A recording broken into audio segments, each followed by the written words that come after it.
What's up, boss?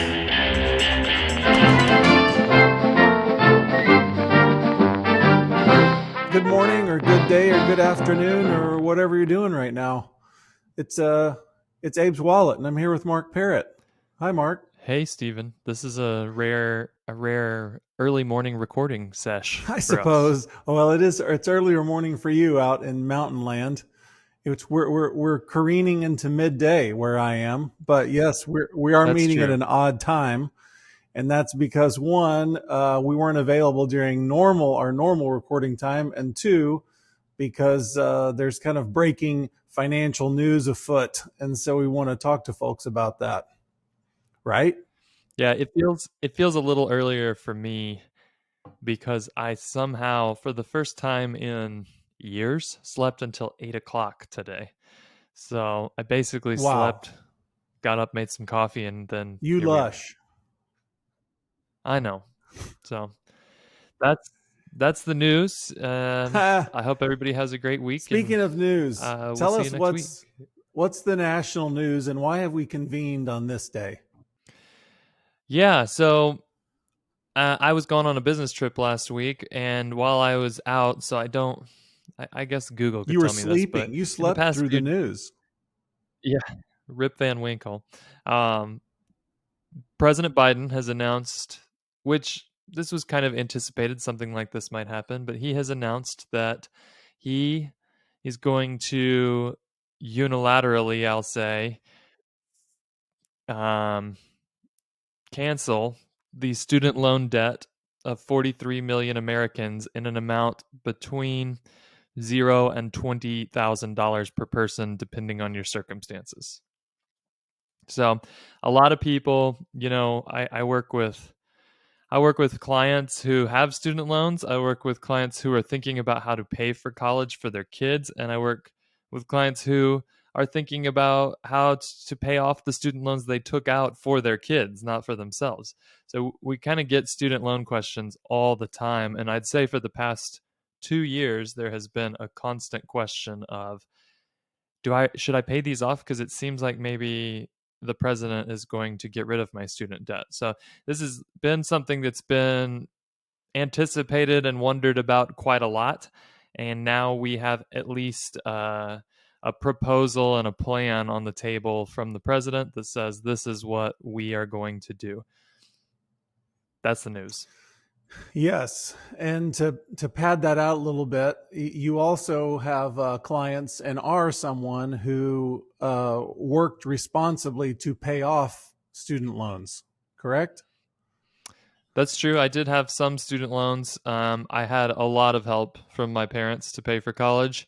So I would say, just for transparency's sake, I don't want to tell you that I, did what I was meeting with somebody last week, and they were pretty hot under the collar about this. They've become pretty successful these days, which isn't going to be a surprise when I tell you this story. But they said they drove an hour each way during college every weekend and most evenings to buff like marble floors in fancy office buildings and do janitorial work because that was the highest paying job they could find, and had no real help on the college front. So um you know there's a lot of people that are excited about this news, and then there's a lot of people going, this feels like a raw deal, because either I just paid off my loans. Had a conversation like that recently that was, well, this is great, we just paid off all our loans a couple months ago. And then I've had conversations with people who said I skipped out on a lot of life because I was Right. working my tail off to not have debt. um, Yeah, I was thinking of your old article about how you and your wife worked so hard to pay off medical ah school loans. That we did pay off a lot of medical Right. school loans, with a mixture of budgeting tips, and you can go look at this on the blog. If you look up student debt, you'll see. I think I actually this was one of those early podcasts where I read the Ah, blog on the yes. podcast, so you can get it in audio form or written form. But it was a combination of a lot of budgeting, some risky real estate deals that we did, knowing that they might pay off, and some pretty significant poker winnings. So that's what paid off the student loans in the Parrott household. And I don't remember, forgive me if you said this when describing the headline, but there's also a threshold that if you earn 150,000 a year, that's then it no longer applies to you, this forgiveness. So that threshold is 125,000 for an individual Okay, or 250,000 for a family.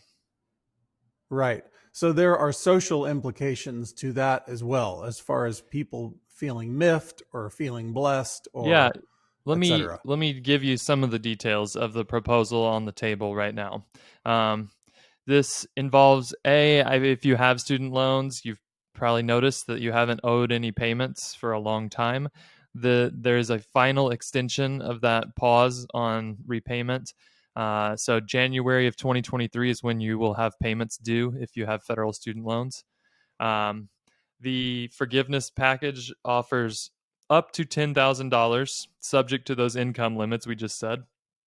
If you just have federal Stafford loans, which is kind of the most common loan if you're not in a pretty low income bracket when you apply, or if you're paying for college, that would be your parents' income level. Now, if you maybe had more financial need, you might have qualified for what's called a Pell Grant. And if you had a Pell Grant and a student loan associated with that, you could get up to $20,000 of forgiveness, 10 for the Pell and 10 for the non-Pell federal loans. It's important to note that this does not affect you at all if you had private student loans. These are just loans that are underwritten and held by the federal government. You might have taken out federal loans and refinanced them at some point between now and then. If you did that, you're not getting any forgiveness here. The administration really zoomed in on a couple of key reasons why they did this. You can go to whitehouse.gov and read the press release and kind of hear their logic. But the two big reasons were COVID and racial equality or addressing racial inequity. Um, and I don't really want to rehash all of our opinions there. I would say on the racial inequity issue, there's a great podcast, or actually a series of podcasts that came out 2020 and 2021 from the guys over at the Just Thinking podcast on equity and the topics of equity. So they go for 3 hours and really explore that from a biblical perspective. I think that's valuable to kind of get your hands around what the Bible says about race, racial equality, and the idea of equity versus equality. Good listening over there. On the COVID front, you know, this is the total cost of this deal is. I just read a paper from the Wharton School of Business at Penn. They estimate that this is going to cost $605 billion all in. Most of that cost is the direct forgiveness. A little bit of it is the additional extension of payments not being due until January. But $605 billion. And just to put that in perspective, because we've done this a few times in the recent past, the COVID relief stuff. So a total of $1.8 trillion is what the government spent mailing out all those checks. Sheesh. So this is not as big of an infusion as that was, but it's also it's in the ballpark of massive transfers of money from governments to individuals and families. Um, in addition to the 1.8 Gosh. trillion to families and individuals, there was 1.7 trillion handed out to businesses. Those were through things like the PPP loans and other employee retention tax credits that were given out during that time.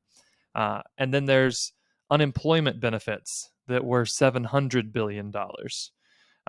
So there was a lot of money handed out during the pandemic, and I don't want to just dive straight into our thoughts on this, but I will say that the almost instant result of all that money being handed out was that we ended up in a very high inflation environment.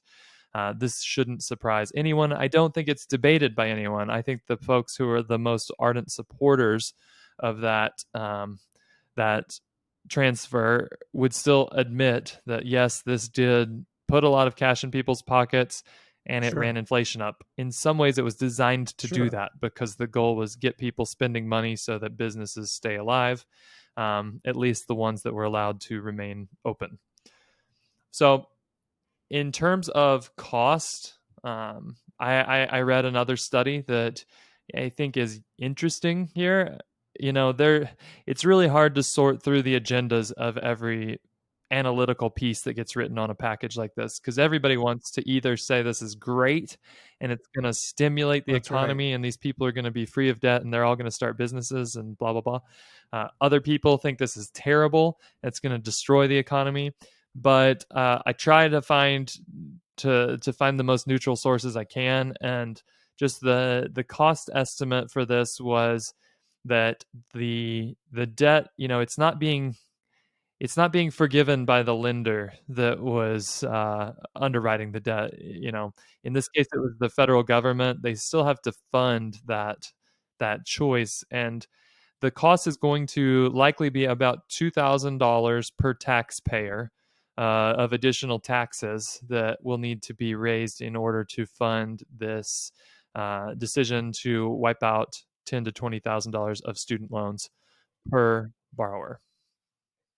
We're going to get to who pays. You kind of started covering who benefits, and I'd like to kind of finish that out before we get to who's like paying the bill. So I'm trying to stay on facts and not editorialize, as you said.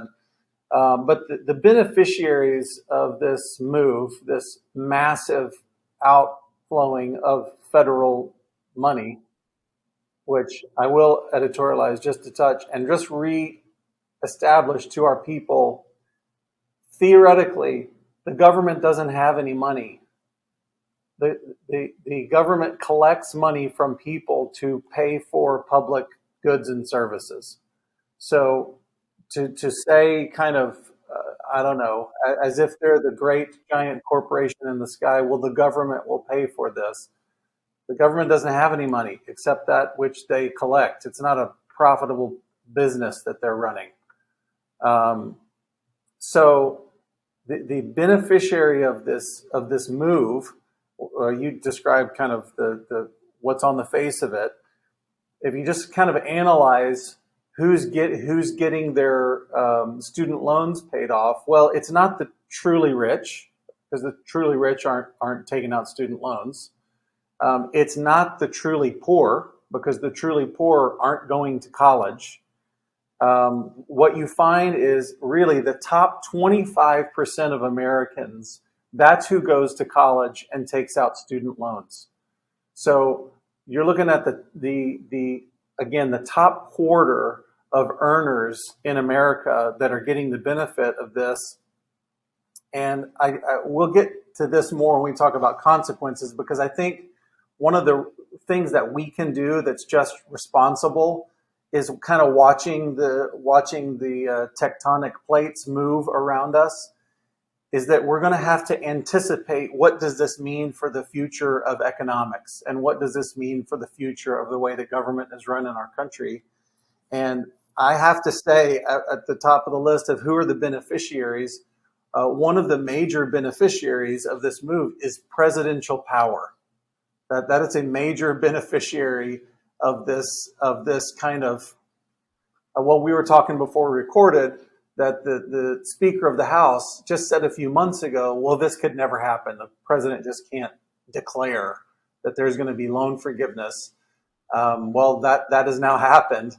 And so what we can for sure anticipate is that this will be precedent setting. If it works, if it goes through, if all of the money flows the places where it's intending to flow, we can be sure it'll happen again.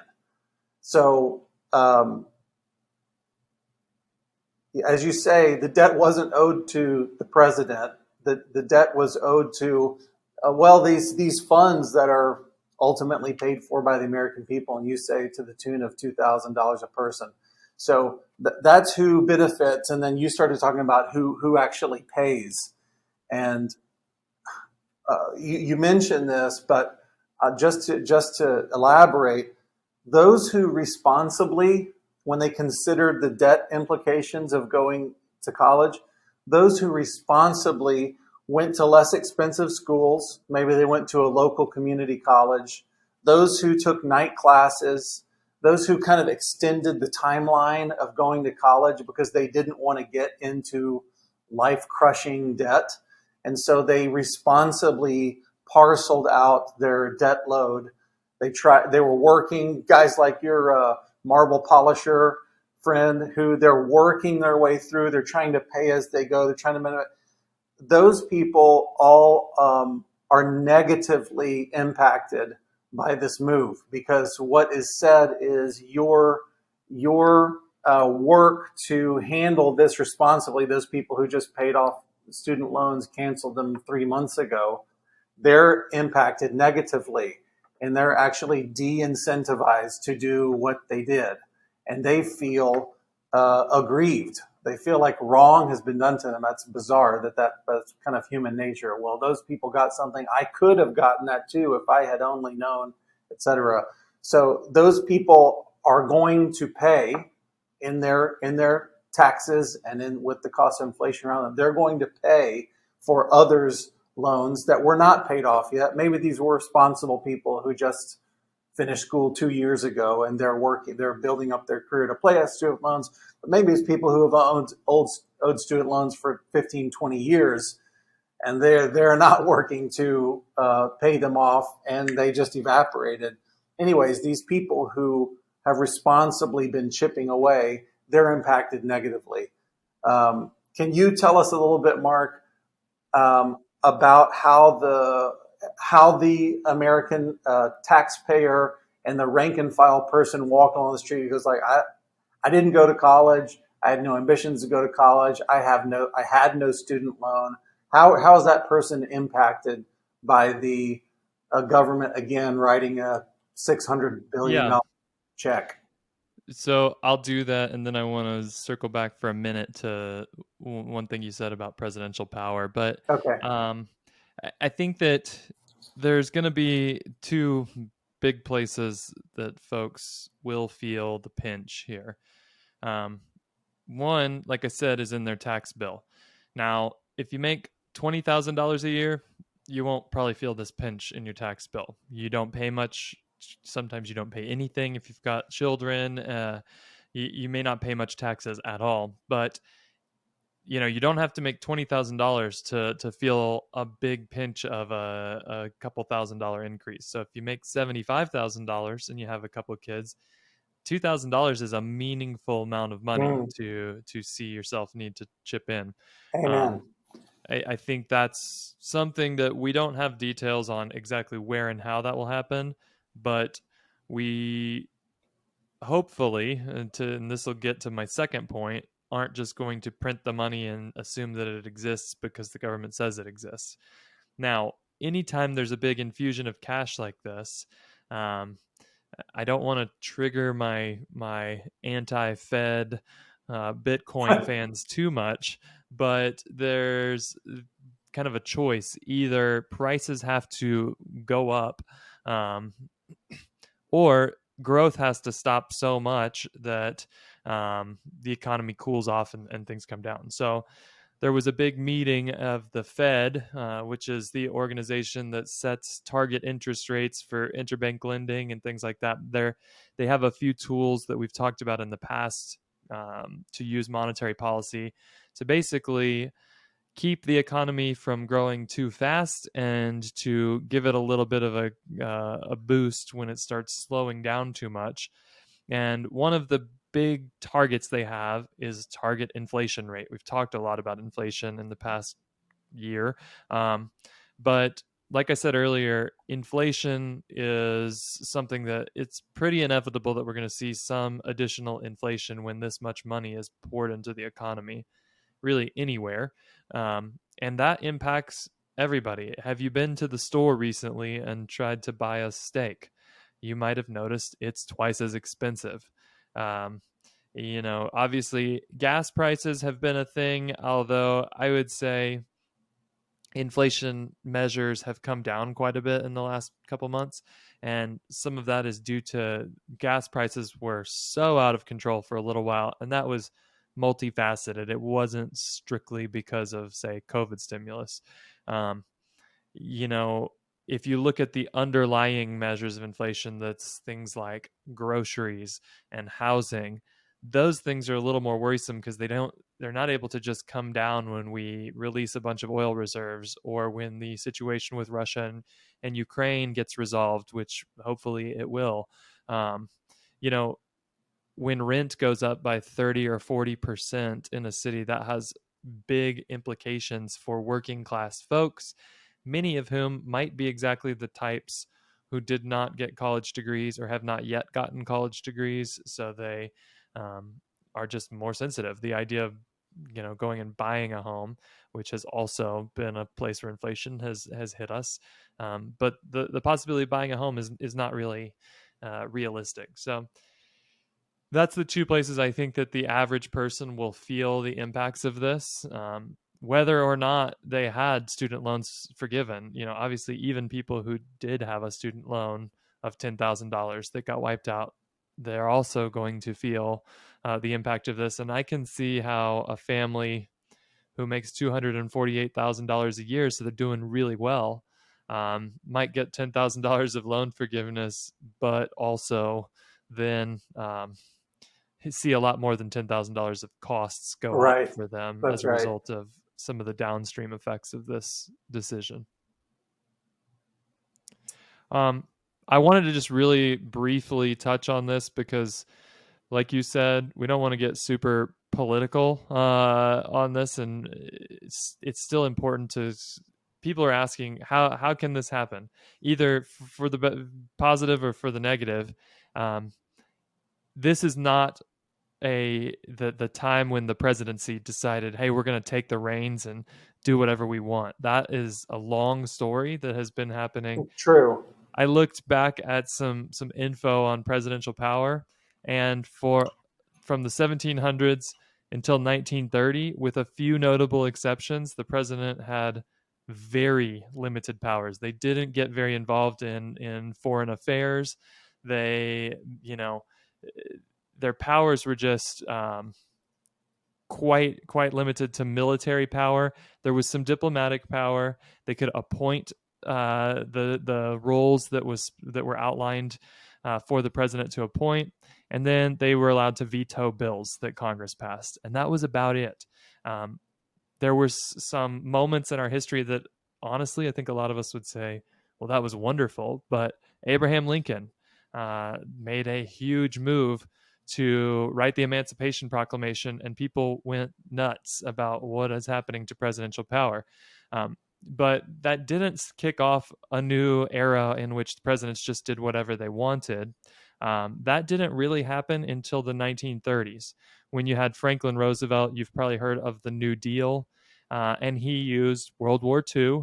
That was coming. So there was the Great Depression, and then World War II kicked off at the end of the 1930s.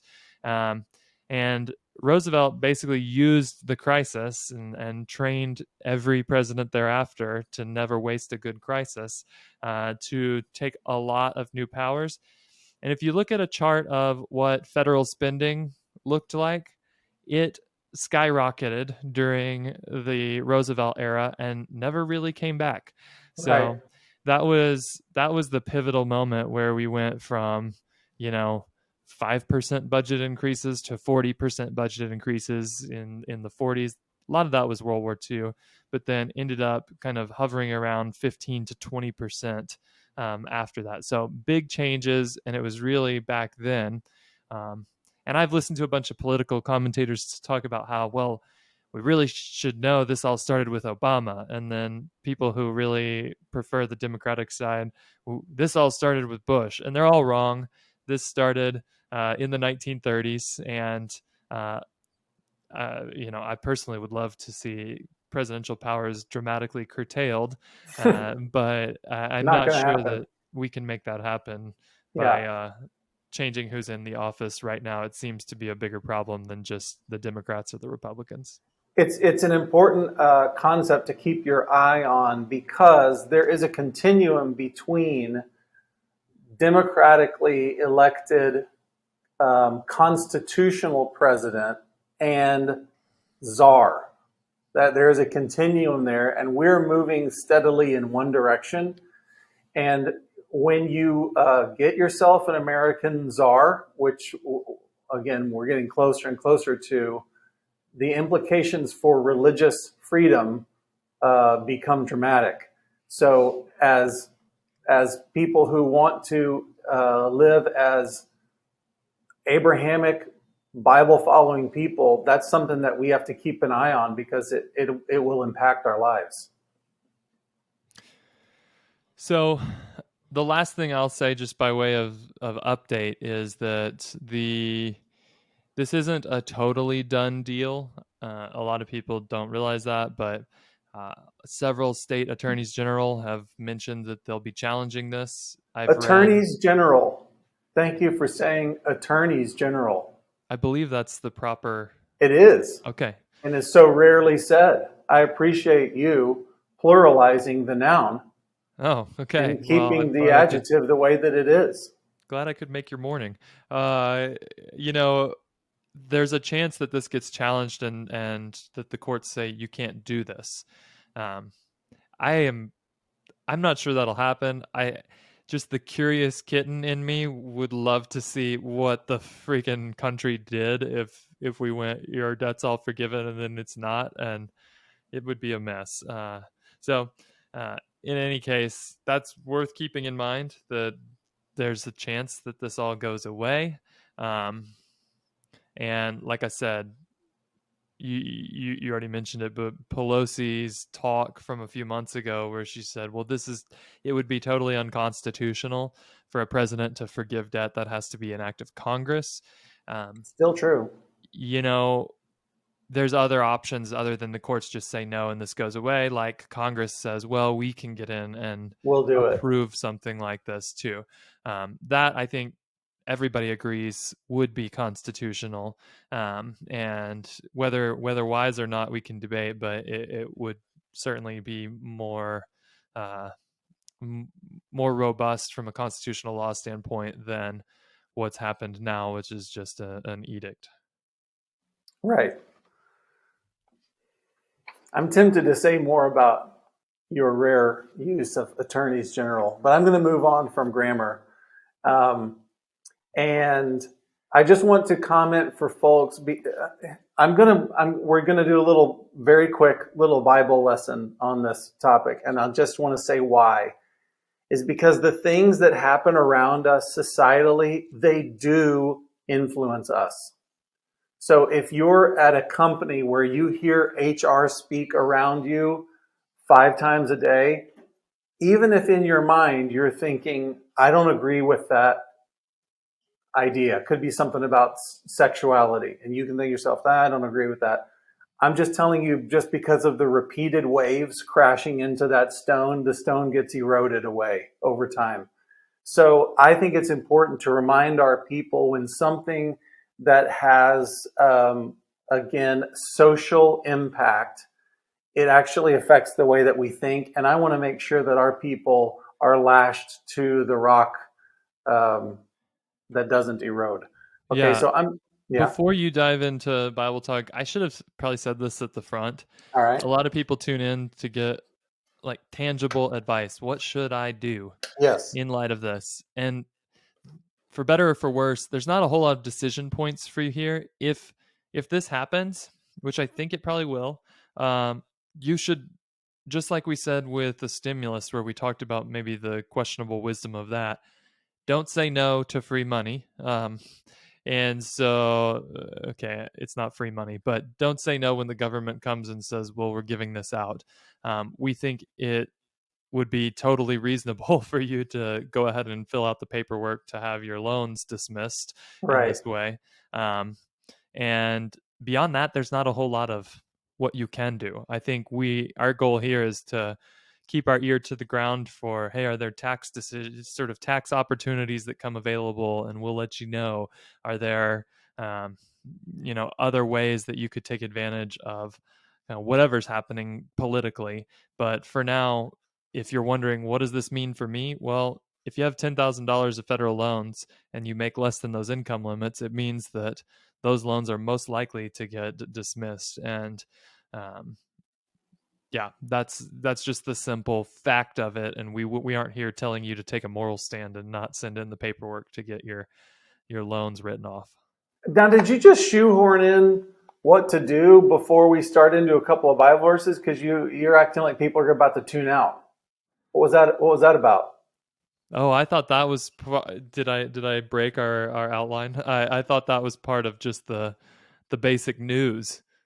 Um, the No, the I just want us to hold consequences and what to do for the end. But it felt like you're like, well, people are done now because our practical help is over, and now you're going to go into the ethereal, and we're going to lose them. So I'll just squirt in well, what they you can should do. edit that out, but my I my won't. thought is that the real what to do is based in what you're about to say, and is a lot more than just thumbs up, thumbs down to Right. do I accept student loan forgiveness? It's how do Right. we act in a society that is Yes. going increasingly towards government dependence, etc. But I'll let you roll that out, and then the people can decide if they want my advice and tune out, or if they want to hear the good stuff.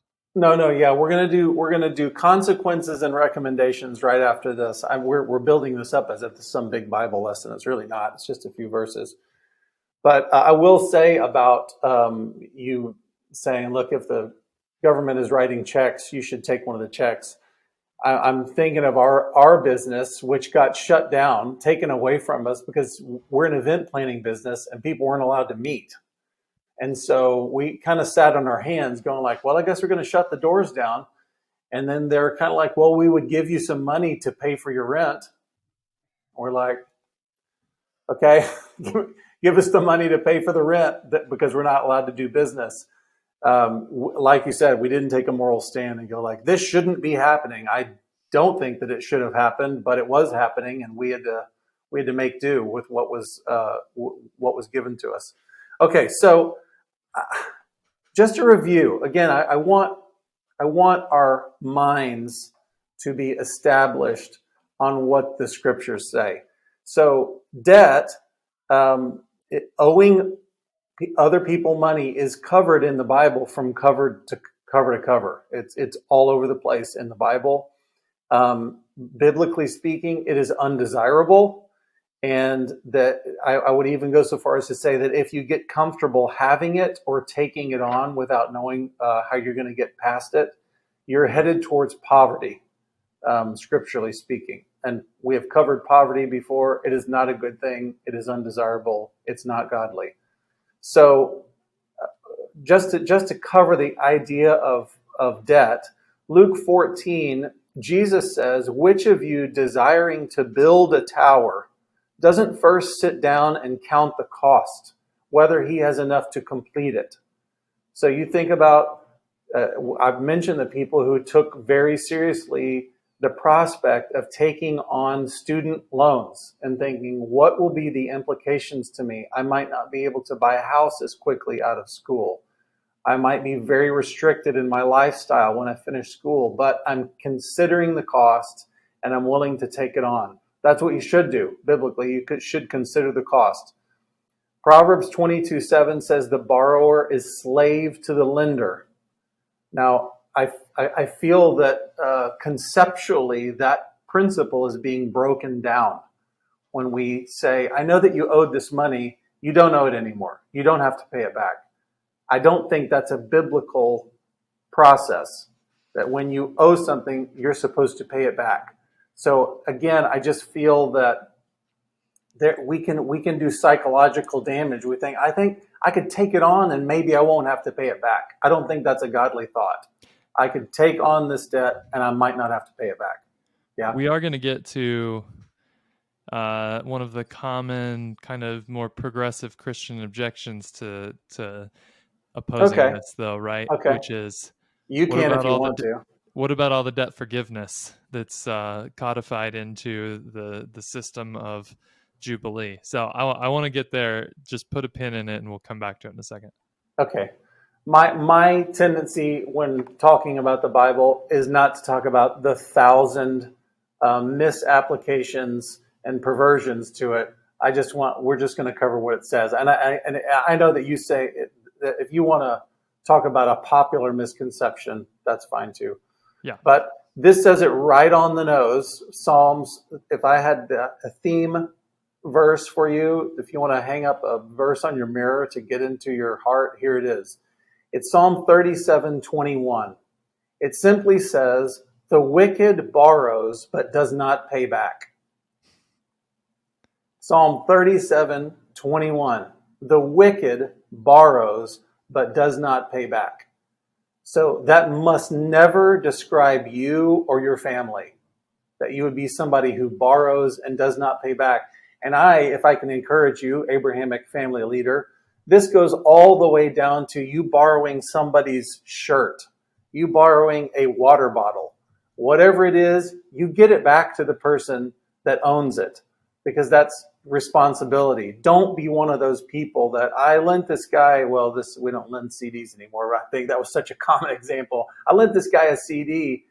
I never saw it again. Oh, I must have lost it in the seats of my car. Don't be one of those people. The wicked borrows but does not pay back. Romans 13:8. We're going to shoot way forward. New Testament. This is Paul, and he just says right on the face, "Owe no one anything except to love each other." He just says, like, that's just a principle of life. Don't owe people stuff. And then this is the same chapter. I'll finish with this. Pay to all what is owed to them. Now, he gets very practical. Taxes, to whom taxes are owed. If you owe taxes, pay them. Revenue, to whom revenue is owed. If you're a business owner and you should be paying everybody out, I've been on the receiving end of sin this way, where I had invested in a company, like there was profit. Can I have my share of the profit? Oh, we're working on that. We would like to pay you your share of the profits. Come on.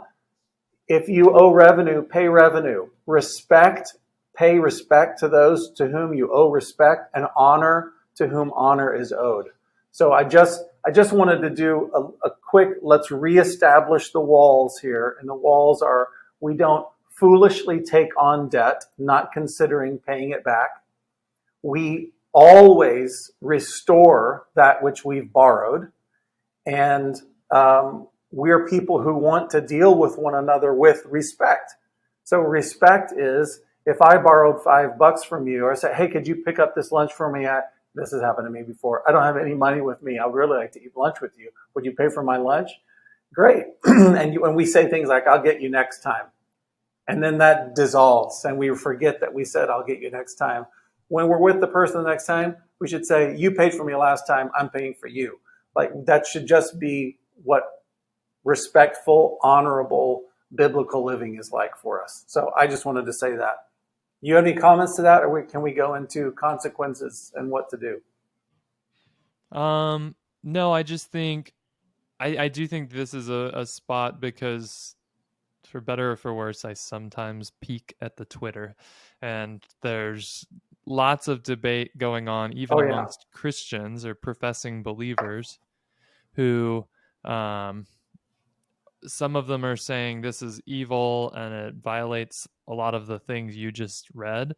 Yeah. Others are saying, well, Matthew 18, the terrible parable of the unforgiving servant, we've been forgiven so much. How could we not go out and show equivalent mercy, or even just, like I said, the biblical principle of Jubilee, where Israel had a rhythm of forgiveness of debt on a regular basis. So the people who were reading the Psalms you just read could take those and say, okay, they don't pay back. However, our family was built on some wealth that came out of debt forgiveness. And those are, I think, if you haven't thought about those things on either side, you'll kind of be surprised and maybe unequipped to have a good conversation Right. uh, with somebody who might disagree with you, whichever side you're on this argument. So, All I would say in response to that is all of you are authorized to be a blessing and merciful, and you can forgive any debt that someone has against you as much as you want. Go do it. right. And I think that's the place where I would say that the political is being confused with personal mercy at the moment, which is that you know, like we said at the very beginning, this is not a situation where debt is actually being erased. The lenders, No, it's not erased. it's interesting to know that the private lenders that we talked about, maybe you refinanced your loans, those people they are not interested at all in forgiving debt. Um, and the universities that gave people gender studies degrees and put them $200,000 into debt and now they can't get a job, they are not coming to the table and saying we've made a We mistake forgive debt. and we're going to help here. It's that debt is being transferred, not Yes. forgiven, uh, Yes. and it's being transferred to people who didn't volunteer. So personally, this goes back even to generosity. I think that as a people following Jesus, we're called to be really generous. And I was spending time with somebody last week who was talking about the fund their family has that's just an abundance fund. It has to go to generosity that's outside of the normal, tithe type giving that they plan for. And some of that money has gone to pay off student loans for people in the past. I think that's fantastic. Of I course. think if somebody borrows from you directly, which is not a bad thing, there's definitely cases where it could be mutually beneficial for you to loan some money and even to charge a reasonable rate of interest. That's We, true. we could go into kind of the prohibitions on interest and the history of that in the church. That might be fun someday. Um, Yeah. but it could be good for both of you, seller financing, for example. And you could decide, this is something that comes up from time to time when I'm working with multi-generational families, where some parents will make a loan to some kids and they will pay for a while. And then the parents will say, I'm canceling it. You now own the thing outright that I made you a loan for. Um, that's all great. And it's not the same thing what's happening now, which is that the government has said we're going to move debt from the ones who borrowed it to the ones who didn't and pay us now. Yeah. So that's kind The of my quick thoughts on the comparisons of, it's a semantics thing in a way because we're using the word debt forgiveness, but that is not what is happening. Yeah, I wanted to make the statement that the truth, just to remove things from flights of fancy and wishful thinking, there's actually no such thing as a debt just mercifully evaporating. That does not happen. It's impossible to happen. I can even go to the way that our debt against the King of the universe was forgiven.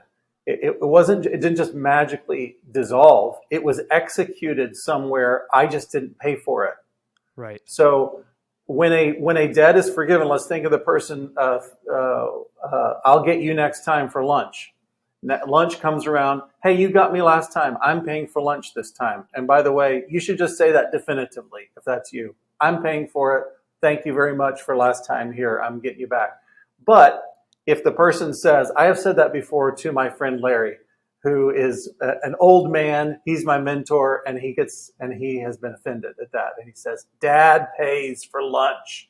Okay, so what he's saying is, if you ever had a debt against me, I forgive it. But again, it's not evaporating into thin air. What's happening is he is saying, I will pay for you. I am covering the cost of your thing, whatever the deal is. It doesn't evaporate. Someone pays. And so the transfer of one of the reasons that we wanted to cover consequences is because we should be disabused of the notion that a debt to the government can just be dissolved and wow, the world is a happier place. No, that debt was transferred to the taxpayer who funds the government. So everyone pays is the result. So, anyways, just wanted to say that.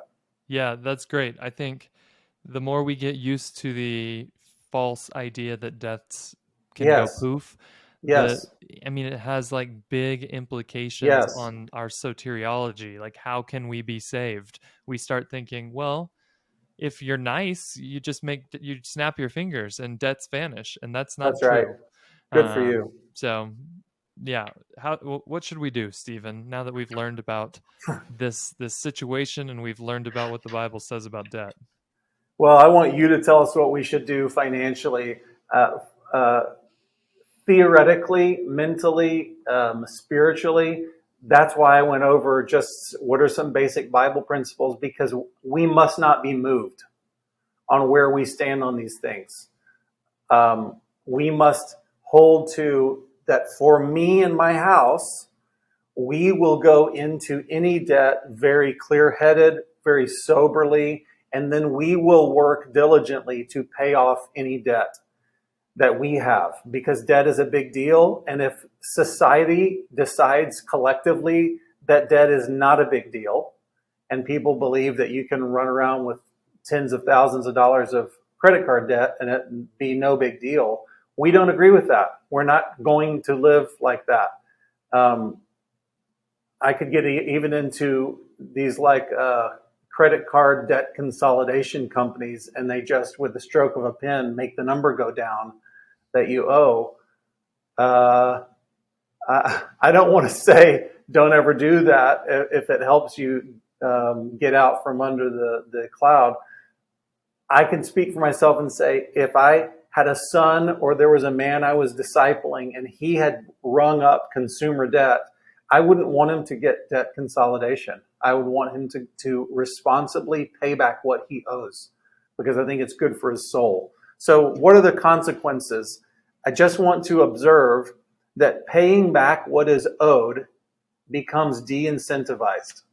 It becomes less, it feels less necessary. It feels like there might be an out. So it becomes de incentivized.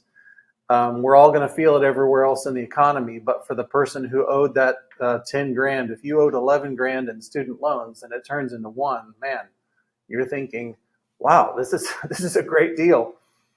Um, just to make a simple observation, logical observation, borrowing with the hopes of it just disappearing is incentivized. So we know how humans work. People will borrow in the future, though it is irresponsible to do so, and for whom there is little or no hope of paying it back. That will happen because they'll be thinking, oh, an election year is coming. I can look at who's in office and think of what they want to do to sweeten the pot going into an election season. And maybe I can just run up some debts and maybe they'll just kind of do the poof thing. Maybe they'll go away. So that is being incentivized, and we need to recognize that culturally. So financially speaking, knowing that you might just review a couple of things that we said in our inflation episode, which is we know that an injection and a massive infusion of cash affects the economy inflation wise. So what do we do about that?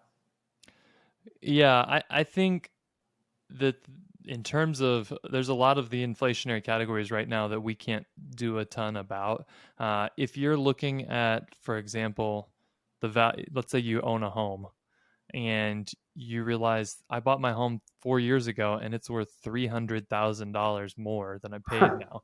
Um, one way that you could respond to the potential for some economic havoc that might come about in some sense from this is don't go get a home equity line of credit and use that $300,000 today to do every home project you've ever desired. Because just like inflation can drive prices up, there's the economic growth stops and recession and even depression can happen if that gets too out of control.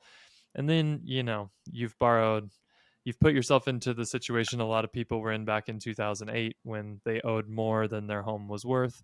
Um, that's just one example, but it's time to just be circumspect. I'm not saying don't use debt. I actually am a big fan of people using debt wisely. Uh, you know, there comes a point where you've saved and invested and you have semi liquid assets. So I have stock and bond investments, which I could get to pretty quickly. And those are much larger than my mortgage. So every day I wake up and I say, do I want to pay off my Right. mortgage? Um, and the answer is no, because praise God, we locked a 2.5% interest rate in, and I know that over the long haul, my investments are going to grow at a faster pace than my mortgage. However, there's all sorts of things that could happen that would make my family go, we have to be mortgage free, absolute lowest Right. possible cost right now. And I give myself the ability to make that decision every day by keeping some assets in a asset class that is not, for example, an apartment building. Apartment building's a great asset. It can be really lucrative. You can't just snap your fingers and get your money out of an apartment building. Um, or real estate syndications or all sorts of things. There's businesses even. There's investments that are more liquid and less liquid. Right. And um, you know, it doesn't mean you have to have every dollar of debt backed up with liquid or semi-liquid assets to borrow wisely. I don't think that. Um, I think that having a responsible mortgage is totally reasonable. However, um, there is a point where you get to use debt to grow your wealth faster, and that's something that I think people should kind of that's level 2 or 3. We just finished our Abrahamic critical path to greatness. You can fool yourself on that front if you think, well, I'm using debt wisely. I'm buying 20 rental homes and I'm leveraging them all against each other. And look, Yeah. now I've got 20 rental homes. Well, that might not be as wise, but I think not swinging the pendulum to one side or the other is important in a moment like this where everybody's kind of going crazy on debt, either backing out of all of it because they had private loans and they're so pissed off that they didn't get any forgiveness, or doing what you just described and um, saying, well, we're probably not going to have to pay all this back, so let's just run it up. Yeah. Tell everybody what the Fed's response has been. Yeah, well, I kind of mentioned that the chairman of the Fed gave a speech last week. On Friday, it tanked the stock market because what he said is we're pouring a lot more money into the economy. That's going to have material impacts on inflation, and we are going to keep raising interest rates to make sure that we don't end back up at 11% inflation. And when interest rates go up, it means access to cash is lower for companies that want to invest and grow. Um, so that means growth is lower, and growth rate and projected growth rate is what kind of is the probably number one input to stock prices.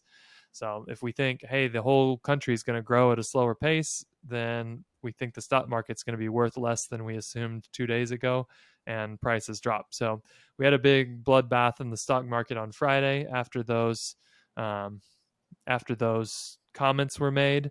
We'll see what happens, but personally, I'm kind of glad that we have people at the Fed who aren't just going, well, I guess maybe inflation is going to be 15% for a while, because we've covered that in the past. The effects of hyperinflation are a lot scarier than a stock market that doesn't skyrocket for a few years. So And if the that's kind stock of market goes down, is that a good time for us to pull our money out because it concerns us? um, if you pull your money out, you're pretty much locking in certainty of suboptimal results. So I Oh, think we've done a whole slew of episodes on timing the market. I'm not going to cover that again, except to say, please don't pull your money out of the stock market and assume you're smart enough to know when to put it back in, because just like we had a nosedive on Friday, we can have a pop that's as big or bigger. Um, I saw a chart the other day that said uh, if you missed the 6 biggest days in the stock market in the past couple years, you missed like 60% of the growth that happened. Wow. So uh, don't pull your money out of the stock market and start timing the market, please. Just use the stock market for what it's good for, which is growing wealth over the long term. It's not good for getting a quick flip on some bucks that you've got and you're going to need in 3 months. Sweet. Okay, I think that does it for me.